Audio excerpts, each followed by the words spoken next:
But without further ado, I'm going to bring on the man of the hour. I'm going to bring on Jason Benetti. Jason, thank you so much for taking the time to join us here at PitchCon. Hi, Nick. How are you? I have a mullet and a comb over, which is really new for me in both ways, but I'm inspired. Oh, that's fantastic. Can we see the full mullet? Can you turn it around? Yeah, I mean, Oh yeah, there. it's we got some trash going on back here. It's good stuff. So you see, I actually I said that I would shave my head if we won a tournament, which I didn't actually think that we would. But then I thought, you know what? If we did, then I mean, I didn't want to have essentially the my senior year of college essentially had like an afro coming out. It was really bad. So I didn't want that to exist. So I thought, you know what? I'll shave my head. It's not so bad. It's in quarantine. But really do appreciate that you're taking the time to hang out with us here. And guys, if you don't know Jason Benetti, you really should. If you think Jason Benetti's voice sounds familiar, you're not crazy. Jason is arguably the best play-by-play announcer in the game, as he calls games for both the Chicago White Sox and occasionally for ESPN's StatCast broadcast with Mike Petrillo and Eduardo Perez. And you can find him later tonight at 3 a.m. broadcasting the KBO. True to his incredibly kind nature, Jason has spent a majority of the delayed MLB season delivering personal messages at fans' request on Twitter, where you can follow him at Jason Benetti. It's such a pleasure having you today. Hey, I'm really glad to be here. And you kind of delineated when I was going to sleep for the KBO, because like I never know when to do it anyway. So I was like, 7 Central, so we'll do this, and then I'll go to sleep for like 4 hours, and then we'll bring you Ki Woom and KT. Oh, beautiful. Oh, that sounds great. Yeah. So there's so much I want to talk to you about, but I want to kind of just jump into it a little bit. Who was your favorite player or announcer as you were growing up? So my favorite announcer as I was growing up, strangely enough, was Hawk Harrelson, the guy who I ended up replacing. I mean, I grew up a White Sox fan, and so it was like, hey, I was running around like elementary school and middle school doing Hawk Harrelson impersonations. So it's pretty crazy that I ended up being the guy who was in the chair after Hawk. So growing up, it was Hawk. And then once I got to college and even some in high school, I loved listening to Sean McDonough, Ian Eagle. I mean, Vin Scully obviously was truly fantastic. It's like when somebody asks me that question, I don't even think of Vin, because Vin's amazing and he's like here, and then all the rest of us are somewhere else in terms of calling baseball. Sure.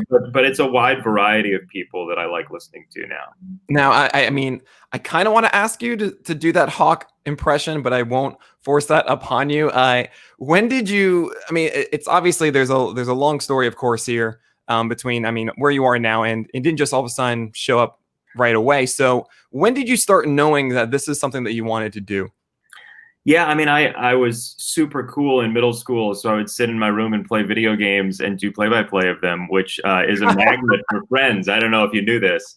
Yeah, it's absolutely cool. It gets you prom dates. So my deal was I kind of knew then that I liked talking about sports, but I was really fortunate. I had a high school radio station, so I did play-by-play of football and basketball and baseball in high school. So I got exposed to it very soon after middle school. And then I decided, hey, I want to go to college for this. I went to Syracuse, learned a lot about the craft there, and then jumped into the minor league baseball route. Oh, that's great. So, okay, so one thing that I think we're kind of establishing right now is that, well, we hear that some announcers have an announcer voice that they put on during the broadcast. You don't have that right now. That's just your natural voice, which is fantastic, of course. Did you find yourself when you were younger? I mean, was it just when you were doing that for your friends? Was it just doing Hawk, or were you trying other things on top of it? Well, what you don't know is I actually talk like this. That whole thing was a put on. No. So here's the thing. That's great. Everybody's voice is sort of a work in progress at all times. I mean, if you think of it like a musical instrument, there are moments where, if I wanted to talk up here to make a point, I could. If I want to come back down here, I can. So it's like when I started to really understand the voice as a musical instrument, I started to really figure out where the right place for me to live is vocally. But I tend to look at it from a performance perspective much more than like I was born with this. Because if I played you tapes from 2002 or 2008, you'd be like, ooh, that's kind of atrocious. So once I figured out how to speak in a way that is just more human and less broadcaster-ish, things kind of changed for me. Cool. So you were saying, of course, that You did this with your friends, and you had this in high school. But now I did see that you ran your school's NCAA tournament pool. How did that come to be? Well, I loved the NCAA tournament growing up, and the tournament starts on Thursday at 11 Central in the morning. And right around like 10:15, budgeting for time for my parents to come pick me up, I got sick. I always had like a cough or something. And it was like, oh, I kind of have to come home. I don't know if I'm going to be able to go to school tomorrow as well. So I'd find my way home for the first 2 days of the NCAA tournament. And I just loved it so much. And I was like, if my mom had a bracket pool at her office, I'd be in it at age 12. And then I decided, you know what? Like, I'm going to run my own pool. So people would like, the Monday the brackets came out, people would like come to my desk in geometry class and be like, hey, you got a bracket? And I thought I was being suave and the teachers didn't know. But when you don't have a ton of friends and then there are like 10 people around your desk the first Monday after Selection Sunday every year, yes, everybody knew what was going on. But yeah, I ran the pool. Oh, and did you win? You know what? No, I always like picking upsets and like too much. So the year Arizona won, I want to say 1996, they almost lost to South Alabama in the first round. And I picked South Alabama. But then Arizona's closest win was that game, and they romped through the rest of the tournament. It was like Miles Simon and I don't know, Mike Bibby, I think. But they ended up winning the whole thing, and I picked them to lose in the first round. That was the story of my NCAA tournament prognostication in middle school and high school. Oh, man. I mean, did you ever do one of those? I know they have like the upset ones. Like you can get bonus points based on the difference between the two. So if you pick the 14 against a 3, then you actually gain 11 points. I mean, you ran them. I imagine this went through your head. Yeah, once I knew they existed, yeah, I wasn't sophisticated enough for such things. I just ran the basic stuff. I was a traditionalist, Nick. I really was. Okay. With the visor, though, of course, yeah, smoke-filled back room. Yeah, without a doubt. Fog machine, yeah. That's fantastic. So you kind of stepped over you went over all the steps that you had, of course, to the Chicago White Sox really quickly. I kind of want to focus on those a little bit. So what was the very first event that you officially announced? Very first event I officially announced, like out of college or just anything? Was it something in high school that you were saying, hey, Jason, you're going to go and do this? Okay, so the first thing I ever did was not actually a sporting event. It was I was in band. I was in the concert band, but in order to be in concert band, you had to be in marching band. And because I played the tuba and I was like 8 pounds and I walk with a limp, the sousaphone was not the best idea for me. Sure. So we found ways to try to get me into the marching band. The first one was they'd put the tuba on a stand and then I'd march like in place. I would not move, and the rest of the band would move sort of in orbit around me in like planetary orbit. But that looked weird too, because like at one time that I'm like the bottom of the stem of an I, and then like another time I'm the bottom of a stem of an H, and like all of the letters keep moving and I'm just like there with my stand. And it's totally ridiculous. And who would want that in their marching band when they're trying to win awards? So my band director, Mr. Jastro, who's a great man, said, you know what? Let's have you announce the band's sets. And the first one I remember doing, I climbed the stairs, which took like 45 minutes to get me up the bleachers, the terror. And then, so I sit behind the microphone and I'm announcing like, hey, coming up next, Ragtime from the HF Marching Band. And I distinctly remember somebody at the end of that being like, hey, you're pretty good at this. Because I didn't look like I was good at anything at that time. And so the guy was like, yeah, I don't remember who it was. He was like, you're pretty good at this. And I was like, really, huh? So that was the first time I was behind a microphone. And then I found the high school radio station. And yeah, thanks to band, I got behind a microphone for the first time. That's so great. So then you went on, I mean, first of all, they were very lucky to have Jason Benetti as their announcer. I can't say that any other marching band has something even close to that. That's what I told them at the time, but they weren't listening. They didn't care. You should say, just you wait. Just Right, you wait. right. Prematurely understanding that lyric would be in Hamilton like 25 years later, I would say it. Yeah, that's There what I you was. go. So then, so from high school, then you went on to Syracuse. You called games there, correct? I did. I called play-by-play for football, men's basketball, men's lacrosse with the student radio station. Mhm. After that, I did women's basketball and men's lacrosse for the professional station, doing some fill-in work there. And then I did AAA baseball my senior year. I did a couple of fill-in games for the Syracuse, then Sky Chiefs, a team that I ended up going back to in 2006 and then 2009 again, where I took over as the lead guy in 2010. Great. And was there a specific game that you called during that? I mean, I obviously it's a large range of different sports you're calling. Was there once one that you've kind of just showed up like, okay, I don't really know much about this, but I'm going to figure this out? Oh boy. That's how I felt about lacrosse when I first got to Syracuse. I had never seen lacrosse, and it's just a bunch of guys running around with nets on sticks.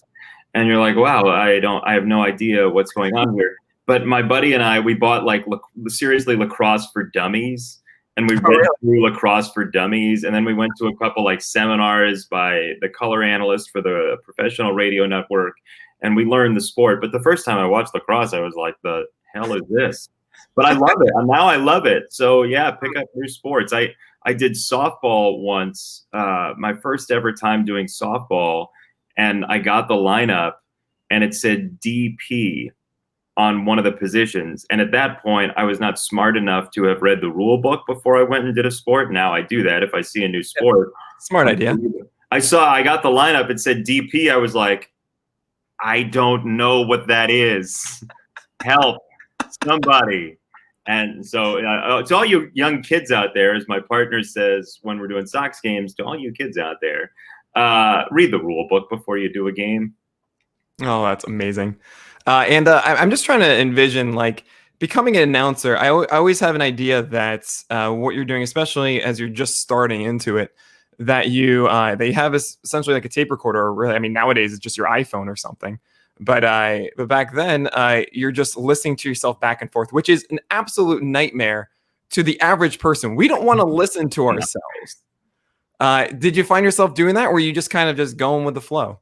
At first I listened to it and I was like, ugh, I sound like that? No, this is terrible.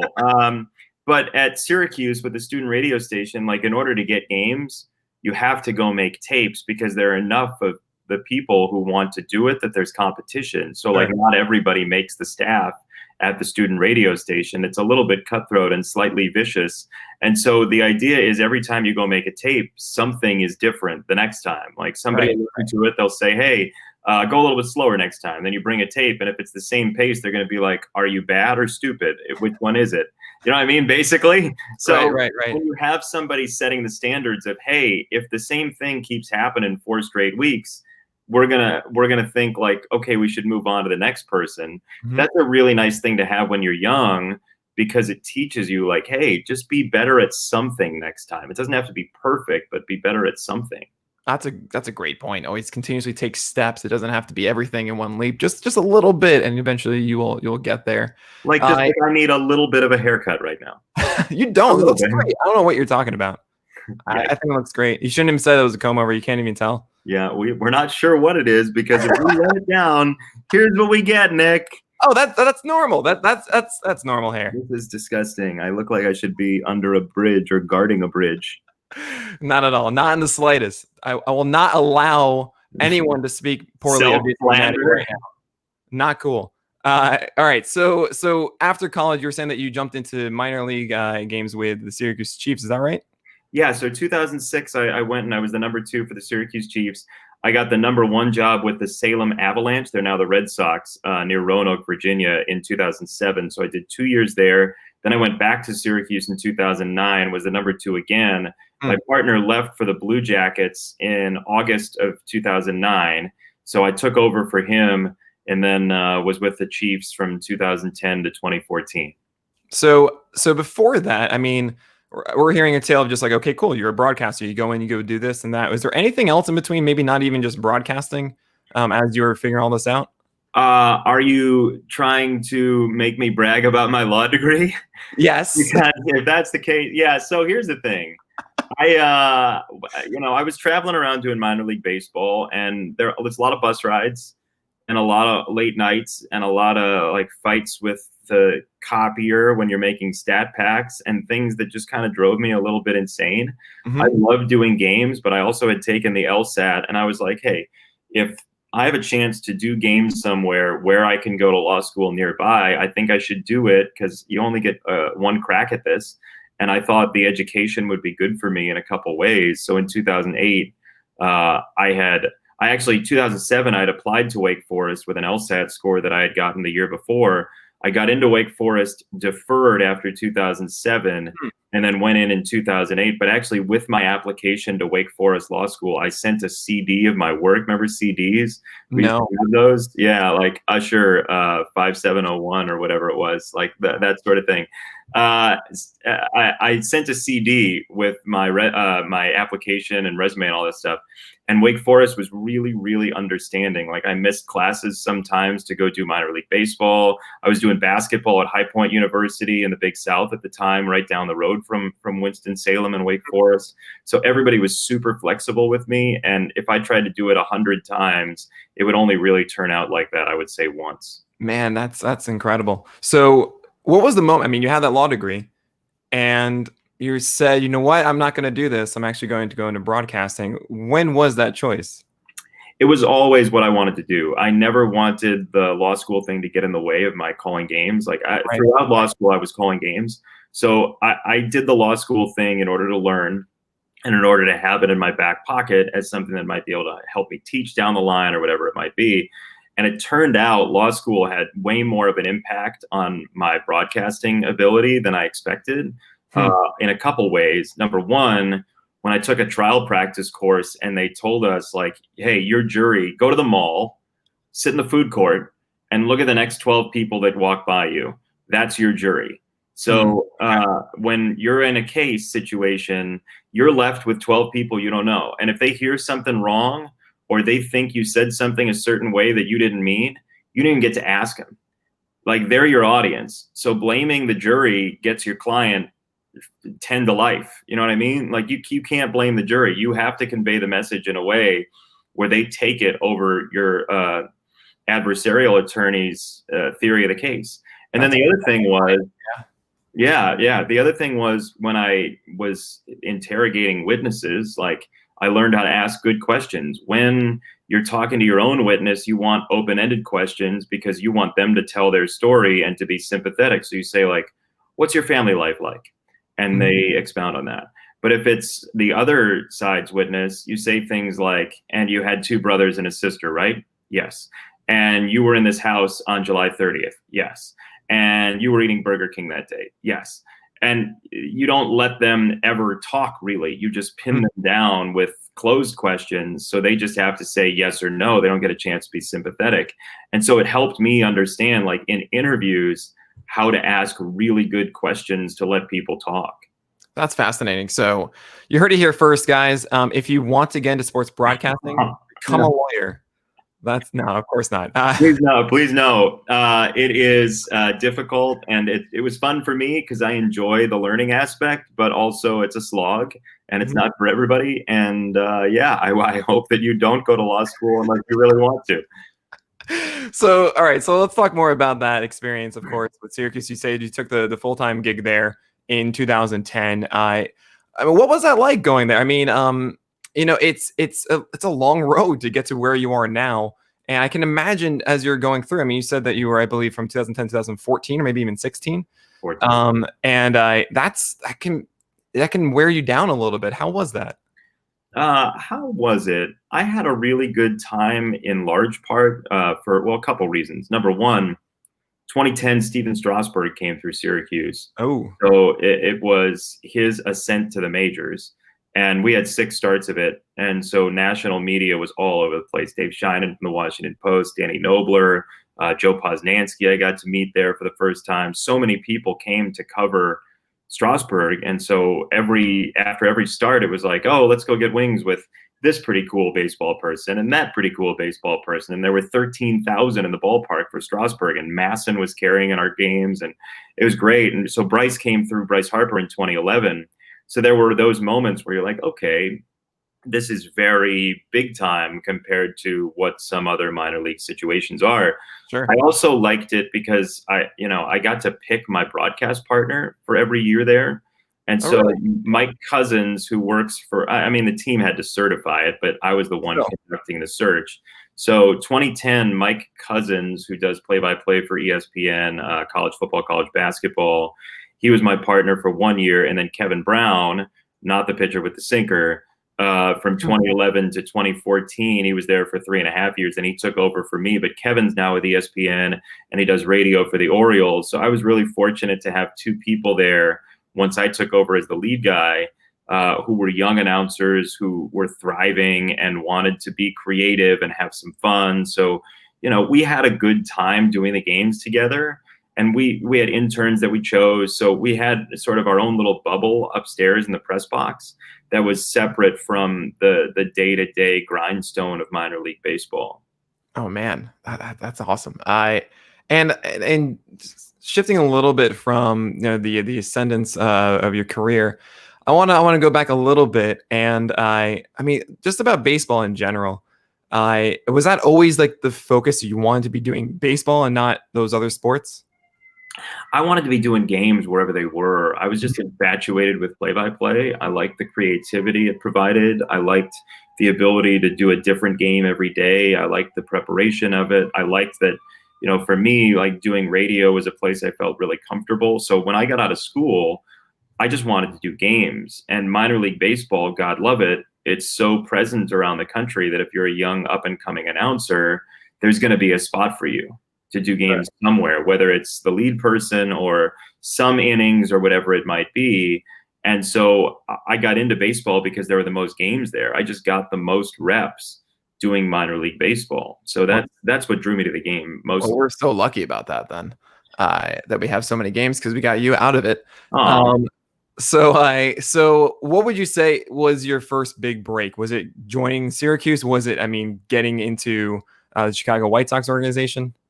So my first big break in my TV career, the first TV I ever did was the Chiefs games because they had a TV package. So when I became the lead guy, we did about 20 games. So I got TV tape, and then they had me do some high school football, or some really, really good people who advocated for me to do football and other sports there. But my first big break with ESPN came in 2011. I had never done games for ESPN. I had been pushing. I had an agent at the time. He had been asking this guy at ESPN, Chris Farrow, if there was a game that maybe he could give me just to see what I can do. And I actually, a buddy of mine who's you may have seen doing Ultimate Frisbee on ESPN. His name's Evan Lepler. He was a roommate of mine in Winston-Salem. We became very close friends. And he said, "Hey, my dad runs a summer camp up in Maine." It was, I want to say, early October at the time. And he said, if we want to, we can go hang out at the camp for a weekend and just like turn off our phones and do that. And I was like, yeah, like I've never really been a camping guy. I'm sure you could tell that from my look. But I've never really done that. So we went up to Maine, me and my buddy Evan and his family went up to Maine for a weekend. I turned off my phone for an entire weekend, turned it back on at like 11:30 on a Monday morning when we were getting in the car to go back to Boston to fly back to Winston-Salem. And I look at my phone and I've got an email from this guy at ESPN. I've got a missed call and a voicemail and an email and a text from my agent, like, where are you? What's going on? This guy had offered me my first ever game at ESPN at like 6:45 in the morning by email that day. Normally, I would have responded to him in 14 seconds. Right. However, I didn't have my phone on because I was stupid camping. And I panicked. I was like, yes, I'll take the game. Is it still available? I have no idea how this works. Right. I was going through the roof. And so I decided then and there that I would just go camping every year, and then my career would increase from there. But Chris was the one that gave me my first game, and then ESPN kind of grew from there, which then led down the road to the White Sox. Oh, that's so great. So I mean, so I assume then you called your agent right then, and he's like, calm down. Like, Yeah, well, I like wrote him an email, called him, texted him. I think I sent a carrier pigeon just in case. Like but I was so panicked. I was mortified. I was like, what? I was embarrassed that I didn't have my phone on, and then I was embarrassed that I was so panicked. So it was terrible. It was terrible. It was like the most anxiety-driven Curb Your Enthusiasm ever. Well, how did your friend react? He was real happy for me. I mean, he was stoked, but when I started telling him, he was like, "Slow down." Yeah. No, like cardiac arrest was coming. Right. So so cool. So you did that in 2011. Yeah. And then did you get more opportunities like that through ESPN? Yeah, so that first year I did maybe 4 or 5 games. They had called me a couple times, maybe a week and a half in advance and said, hey, this person had to bow out. Can you go to Seton Hall? Can you go to Rutgers? Whatever it might be, Big East Network at the time. The next year, I think I did about 15 basketball games. Following year, it was like 20 or so. And then I started doing football in 2014 with ESPN, did their high school football package for 2 years. And then 2016, I got the White Sox job based off of some baseball I had done with ESPN. Man, so it's we say this a lot about like how hard it is to be a baseball player, and because every team has 25-man roster and everything, that's really hard to make it to. Well, every broadcast booth is like 2 people, 3 people or so. I mean, it's one of the most exclusive jobs in America. And the reason I really so curious about your career path is just I want to showcase just how tough it is and how obvious that you're at the top of it now. But at the same time, it's still, for someone even as talented as you are, it still takes a lot to get there. So when you're first starting this in 2011 and moving forward, I mean, is it essentially you just start working with ESPN at all and the bills are paid, you're all set, or are you still feeling like, okay, I'm not getting enough to really get by as I want? Yeah, so in the minors, when you're making like $800 a month plus housing, so Okay. but $800 a month, I wasn't saving a lot of money. Like money wasn't really a thing that, other than just getting by, it wasn't like, oh, I need to have this or I need to have that. I don't live very extravagantly, as you can see by like the best decoration I have in my office is a vent. Like I've never been a person who likes really having stuff. Mm-hmm. And so it was just, hey, do as many games as you possibly can, grow within the career, whatever it might be. I mean, I was naive to some things, but yeah, even starting at ESPN, I did basketball a couple years, and it was like, well, what do I have to do to get a basketball package where I have the same crew every Saturday? Then that happened a couple years in.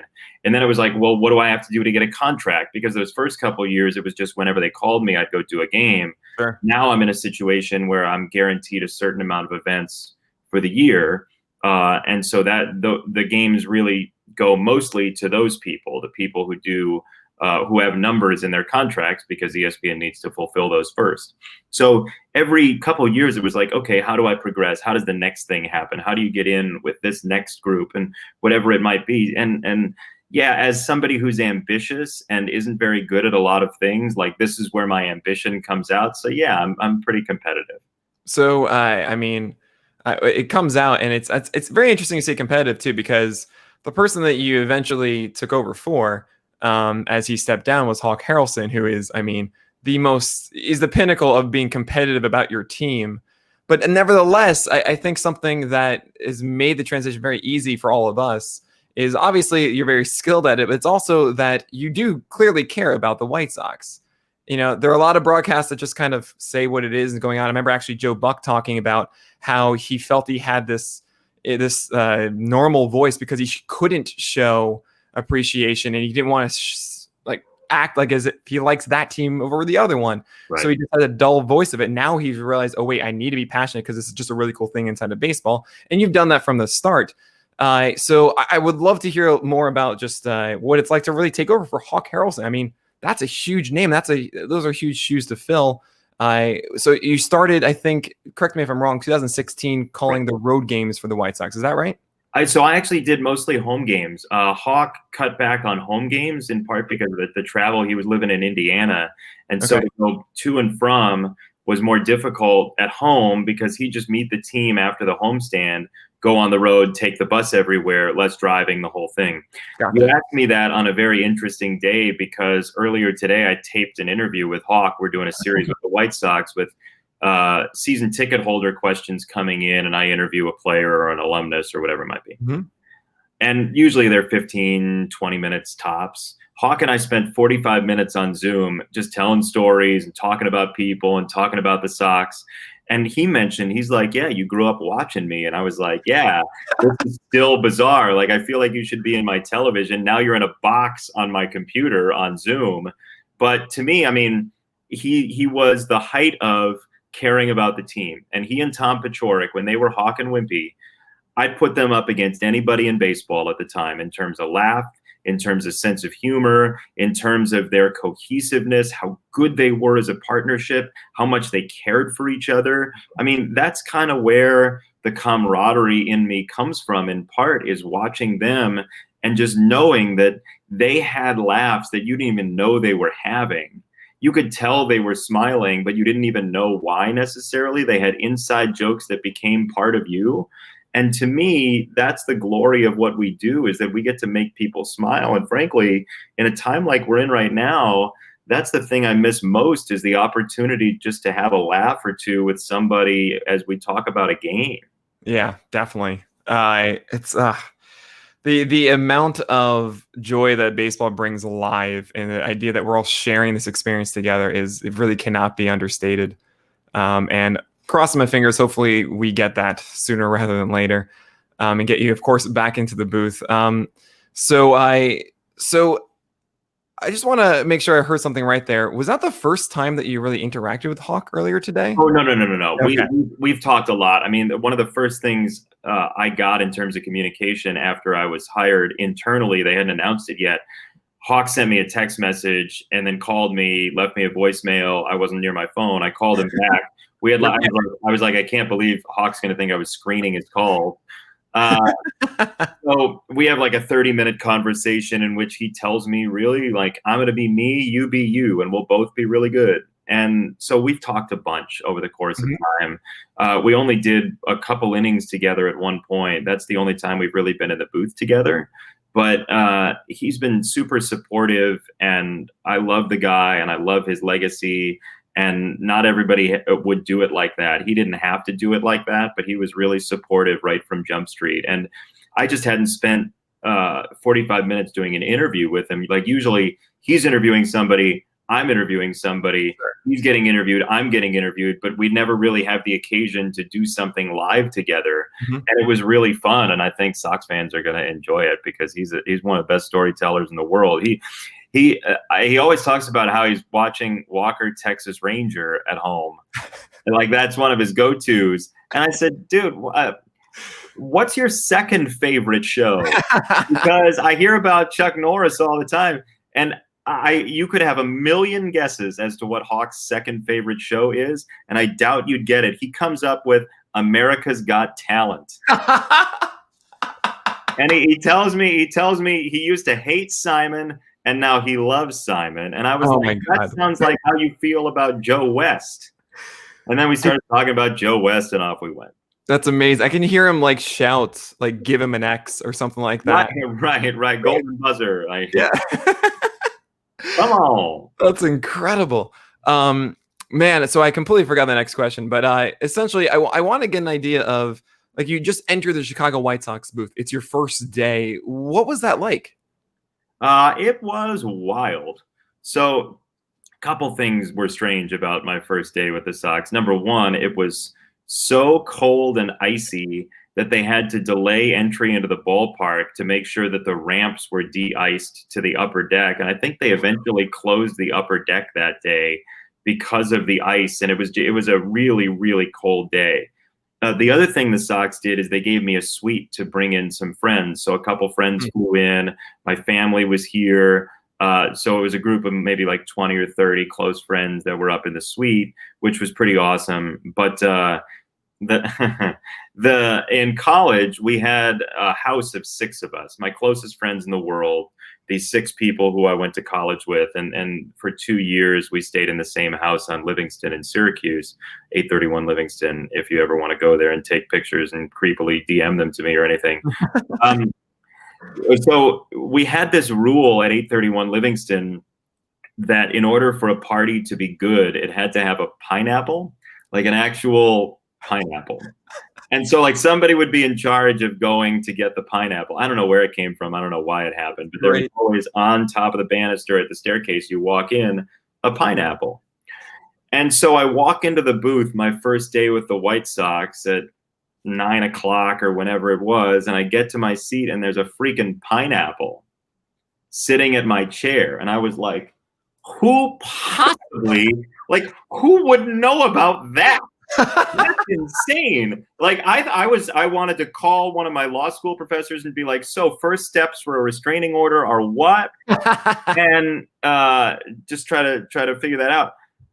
As it turns out, one of my friends who couldn't be there that day called the vice president for communications of the Sox, like somebody pretty well up the tree, Scott Reifert. Scott's like the type of person who has 8 people who report to him, and he's in like the big budget meetings and things like that. And Right. like big scandals and big marketing meetings and like all, like stuff that's important you have to wear a tie to. He tells me later that my friend David called Scott and was like, hey, we had this thing in college. Can you get a pineapple?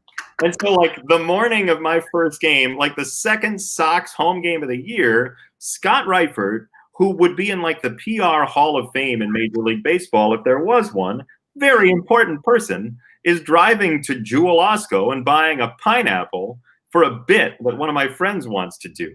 For the new guy who nobody knows if I'm going to be here more than like a year or 2 years, nobody has any clue. And he goes and buys a pineapple so it can be sitting there for when I do my first game. Oh my God, that's amazing. I mean, I will say this: if someone called me and said, "Hey, can you get a pineapple?" Like, you gotta say yes, right? Like, you can't say no to that. Yeah, but what I would say is, if this is why I love Scott, because Scott's the type of person who just wants to execute.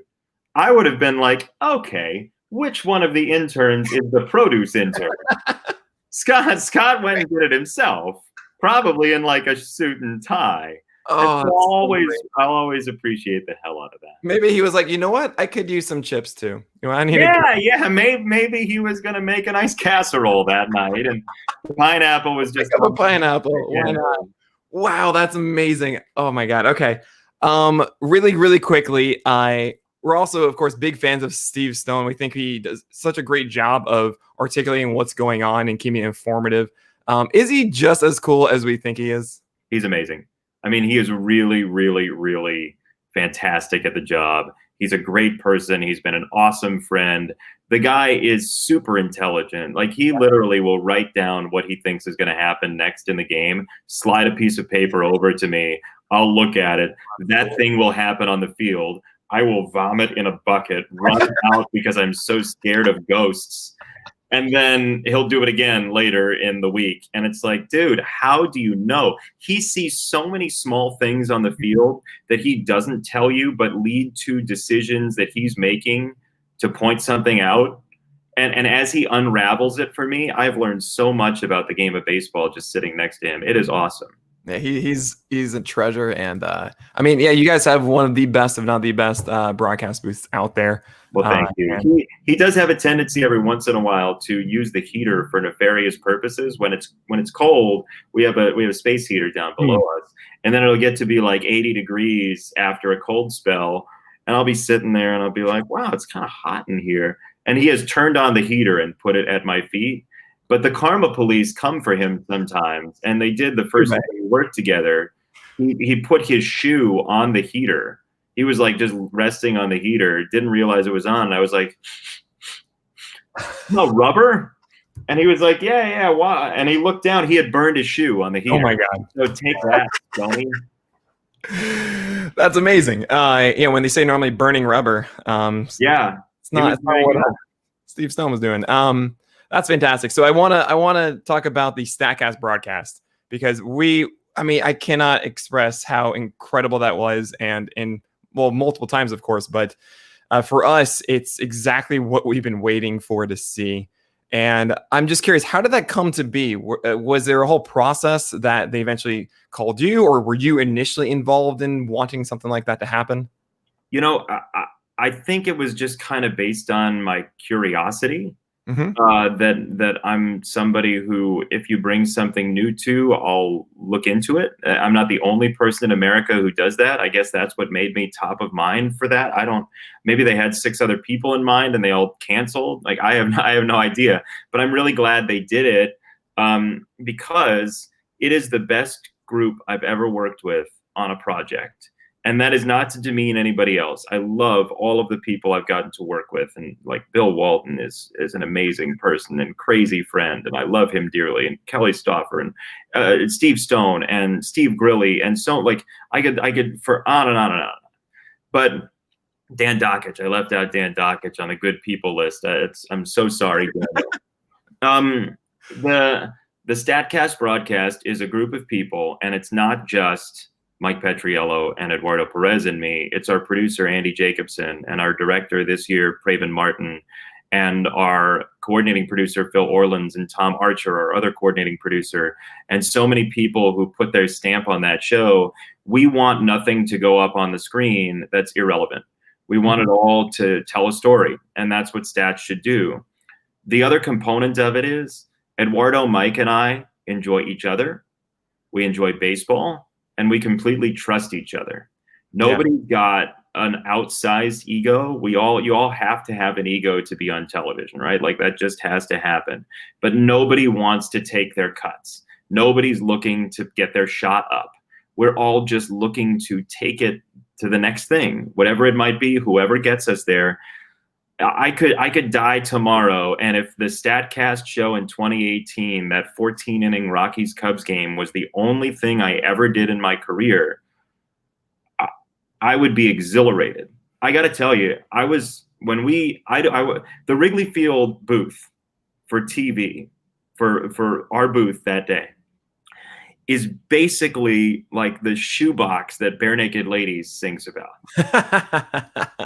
Like you're so great. crunched, like you don't. Yeah. So I didn't have my computer up at the time. I had an iPad and I wasn't looking at Twitter. I looked at Twitter after the game, and it's going to sound like I'm patting myself on the back, but I'm really patting our crew on the back. Twitter has never universally liked anything. Twitter enjoyed us that night. Yeah. Twitter was just, I remember that distinctly. Like every single tweet I saw, I mean, obviously mine is just an MLB timeline. Sure. Every single thing was just like, this is the best broadcast I've ever seen. And I appreciated the hell of it.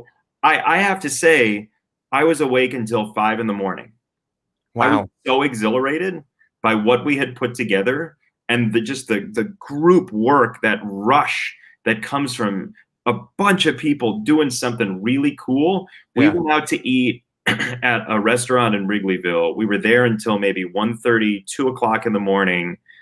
I actually, the apartment above mine had caught on fire about a month prior, where I live here in Chicago, which set off the sprinkler system in my place. And so they had to pull the carpet out of my place. I was staying at a hotel downtown at the time. And I went back to the hotel. I was awake, just reading through stuff and just like writing things down to make sure that I remember how amazing that night was. Because I don't know that I've been prouder of a thing and a group than that night. And we've done some things beyond. We did the 2019 wild card game. We did multiple home run derbies. We had games scheduled for this year if it played out. But I got to tell you, I just love working with them so much. And part of the reason I think it works is Eduardo is a really good compatriot for Mike, because Eduardo is willing to listen and not talk down to Mike as a former player. That never happens. Mike doesn't sound like your company's computer guy explaining stats to you. He's not talking down to you. And so I think everybody butts up against the role that they're supposed to play and pushes the limit of it. And I just try to facilitate. So we have two people who don't fall into the trap of what their role might bring them. And that's the magic of it. I have to give you credit here too.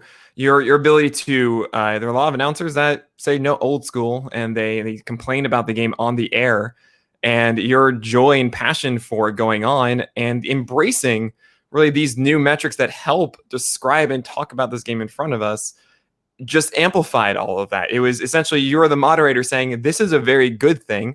Let's talk about this. And that's a very important element along the way. So, I mean, it's such a fantastic broadcast. And I understand that it takes a lot of work, right? Correct me if I'm wrong here. You wouldn't be able to do something like this every night. That has to be minimum, say, once a week or so. It would be tough to do every night because some of the reason you see batting average, home run, RBIs on player stats in a local show every day is because if you build everybody's novel stats every day, you're going to have sparks flying off the keyboard and you're going to have burnout from your graphics operator very quickly. It's just very difficult to do that every day. But yeah, when we get together, like that's the thing about the criticism of advanced stats sometimes is that there are just too many of them. We don't know what they mean. My argument is, and I've not done this tally, but I'm sure somebody in COVID quarantine could do this because what else are we going to do?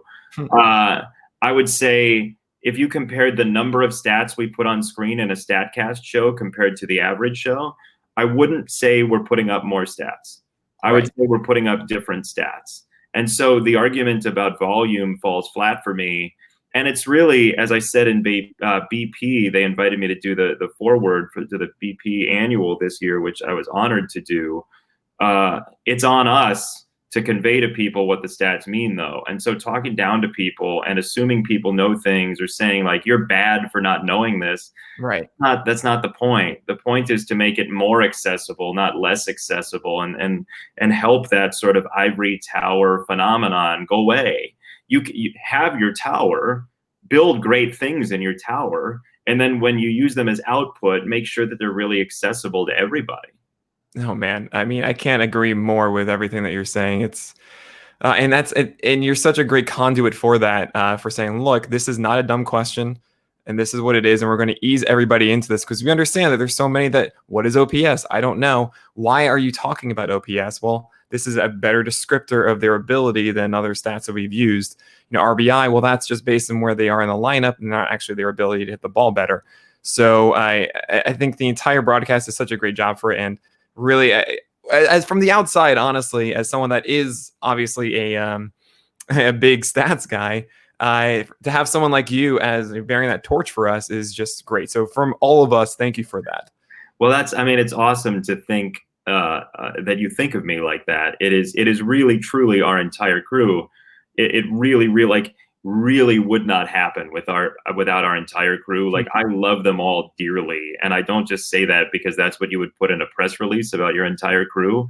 I love them. I talk to them often. They are important people in my life because when you have people that can create something that cool, you keep them near you. But I do have to say, Pitcher List is a place I go to watch. Like when there's a pitcher on the mound that I've not seen recently, get out of here. No. I go there in the morning and I look up the individual pitcher, and I just want to see like the break.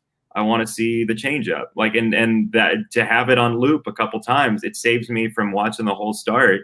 And so for me, as somebody who is trying every day to recognize pitches even better, I like to know the trajectory of what guys are throwing before I go to the ballpark. So I really do. I'm here in part because I use the site. Oh man, thank you so much. I mean, that's obviously the idea of it, is to become familiar with all these pitchers. I mean, they're doing the GIF database. Like, I don't know. Well, at least back then, I still don't really. All these pitchers and who is that guy and what does he do? And to hear you say that, oh man, that brings a lot. It helps. I mean, it really helps. I like to know what the guy's throwing. It helps me understand. If I've not seen him, it helps me understand what I need to talk to our hitters about too. And it's a really good shorthand tool. Wow. Thank you so much. I'm glad that it has helped you a lot. Thanks. All right. So I want to move on to some fun questions here. So what do you consider, I mean, you've called so many games across so many different sports. What do you consider the best one? And is it the one with Bill Walton? Oh, the StatCast game was so fun. But doing baseball with Bill Walton is a dream come true. It was grand fun. The first foul ball when he started screaming, I didn't know what to do. I had signed up for the crazy, and I forgot that I don't get to choose the crazy. He does. Later in the game, when we were interviewing Lucas Giolito's brother, Casey, and Casey is an acting student at a very prestigious university in Wales, and Casey had just come to visit to watch his brother pitch. And Casey comes down. He'd never been on TV with us. And I, the moron I am, say like, hey, Casey, he was in the booth. I was like, you want to come do half an inning? Come do half an inning. So we have Casey on, and he's like sweating profusely because Walton's asking him if Lucas like beat him up when they were kids. He's making fun of their high school. Like, oh, you were born with a silver spoon in your mouth. And I texted Lucas. Lucas texted me at like 11:30 that night, and he was like, I hear we have some things to talk about. I was like, yeah, the next drink's on me. I owe Casey a major apology. It was hilarious. It was totally ridiculous. But honestly, that Sunday we had Mike O'Brien, who was an SNL alum. He runs the show AP Bio on the NBC app. Very smart guy, big Sox fan. And that Saturday, it kind of fell between the cracks, and I don't know why it did, because Mike Schur did the game on Saturday. He played Moe's on The Office. He's the creator of Parks and Rec and Brooklyn Nine-Nine and The Good Place. He's one of the smartest people in America. He does the podcast with Joe Posnanski. He's at Ken Tremendous on Twitter. Mike is one of the smartest people I have ever met. Smartest people. I thought it was a gift that he got to do that I got to do a game with him. That was enough. But he actually brought me this Good Place hat. Get out of here. Which is hilarious. Oh, that's great. I have a Good Place hat. Mike Schur sat down, and within an inning and a half, like, he was nervous, and I was like, "Why are you nervous? You've been on like Late Night with Seth Meyers and like Jimmy Fallon, and you're amazing." And he had never done a baseball game. So I'm like walking this very intelligent person through this and like sort of broadcaster explaining it to him because I don't know what he doesn't know or what he wants to know. And he said, give me the basics. So I explained it to him, whatever. By inning number 2, he was saying things like analysts say. Like, he was getting in at the right time. He was bringing up conversation. Like, it was ridiculous how good he was at it within an inning. And I was like, dude, why are you so intelligent? This is ridiculous. But that's a dark horse. Walton was great fun. I loved it dearly. I'm so glad we did it, and I love getting to be around him at any moment. But Mike Schur, to do a baseball game with somebody who's so genius level at creating beautiful shows and happy shows, yeah, I'll cherish that forever. Wonderful. Do you know when that was? So for anyone listening, or yeah, right now. We played the Angels, I want to say the second week of August last year. White Sox, Angels. It was a weekend series, Thursday through Sunday. Thursday I did solo. Friday I did with Walton. Saturday Mike Schur. Sunday Mike O'Brien. So the Sox Angels series at the Big A last year. The Saturday game was Mike. The Friday game was Bill, and then Mike O'Brien on Sunday. Gotcha. All right. Well, I'm definitely going to watch that one later. Without a doubt.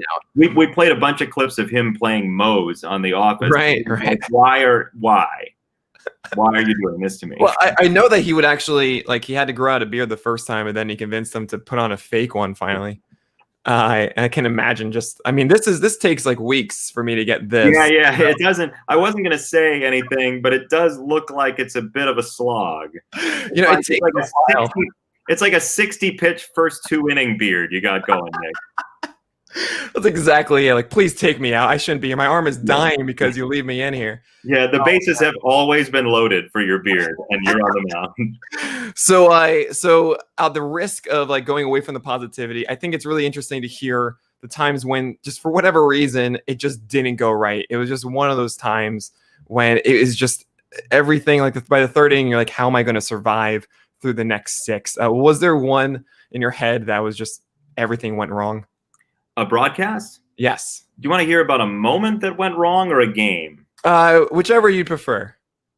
All right. So my first year with the White Sox, I don't know if they want me long term. I'm just trying to get it right. We have Sox Blue Jays, and somebody hits I think Melky Cabrera hits a ball to left field. And whichever Upton was playing for the Blue Jays at the time was playing left field. And he goes back to the wall, and he jumps at the wall, and he reaches up, and he comes down, and he's dejected, like sullen. My cat is sick, dejected. And I was like, and it's gone. And then Upton goes, he throws it. And I was like, oh my God. Well, our director's cutting around like it's a home run, and the fireworks go off in the stadium.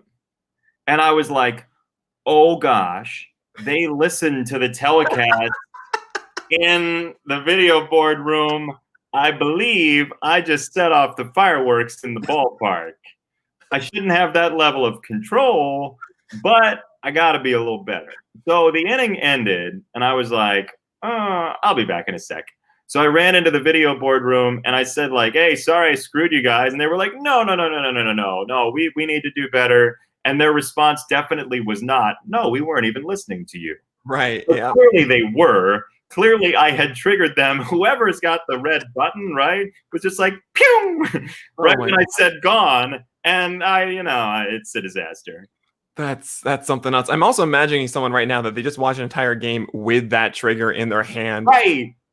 That better be their only job. They should be in charge of like getting Italian beef for everybody in the scoreboard room. And they're totally cheating because they're not even looking at it. They're just listening to you. Right. What kind of job is that? But again, I can't blame the audience because I'm the one that said it, and he was just like, oh man. Well, I mean, at least that's like one thing. You obviously picked it up. People kind of forgot about the next. It's like, all right, that's gonna happen. Fooled a lot of people too as well. So that's good to have as your floor. That's a wonderful floor to have. I said that was one of the times I was bad. There have been a number of times I'm bad. That's the one I chose. All right, we'll go with that though. So for anyone that's trying to be a broadcaster now, right, for the next generation of them that's going to come, what advice would you give them?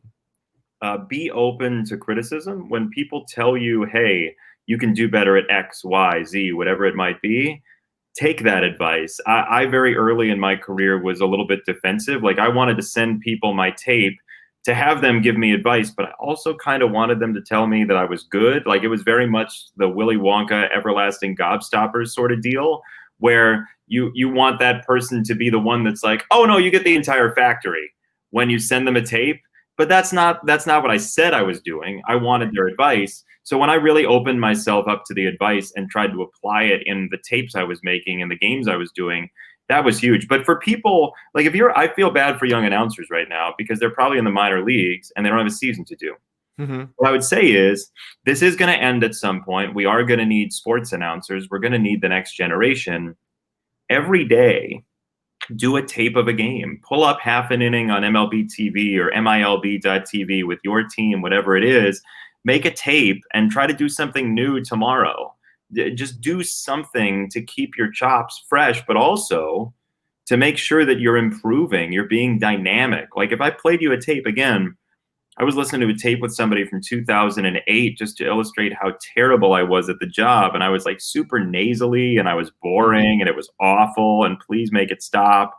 So I think evolving, even at a time when there are no sports and it's easy to panic, making sure that you're using the time for what you'd use that time for if you were doing a minor league season. Oh, fantastic. All right.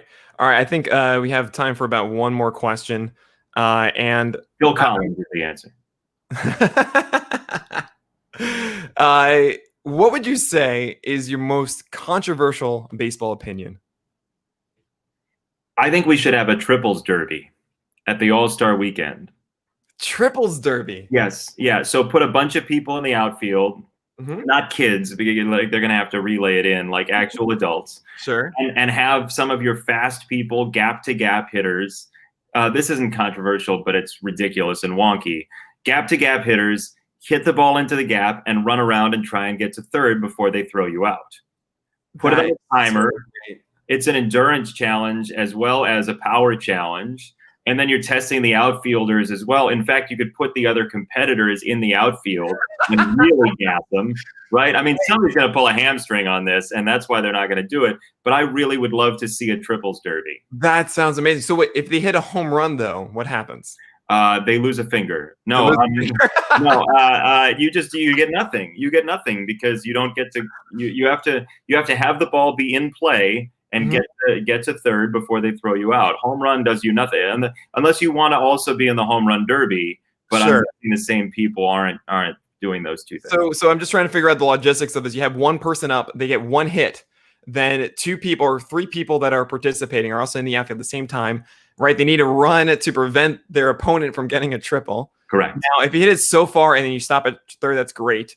Yeah. Wonderful. If you get an inside the park home run, I would think we should award that. No. You stop at third. Third base is there's a big barrier in between third and home. In fact, now I'm building the rules out a little bit more. Right. So none down the line then, because then you have to get over that wall or that big barrier. Right. But, yeah, of course. And then so you would have 5 people or 1 person waiting as that happens. I am your best so like down for that. Baez maybe for the tag. Sure, yes, quick. Yeah. Got to get the wizard for that.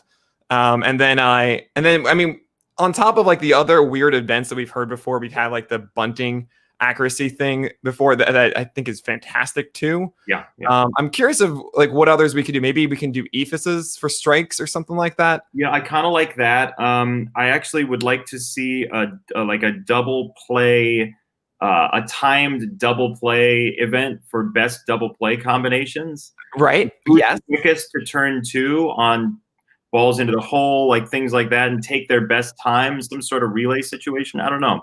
That off the top of my head, that would be interesting to me. I also like the idea of like Umpire Olympics. Okay.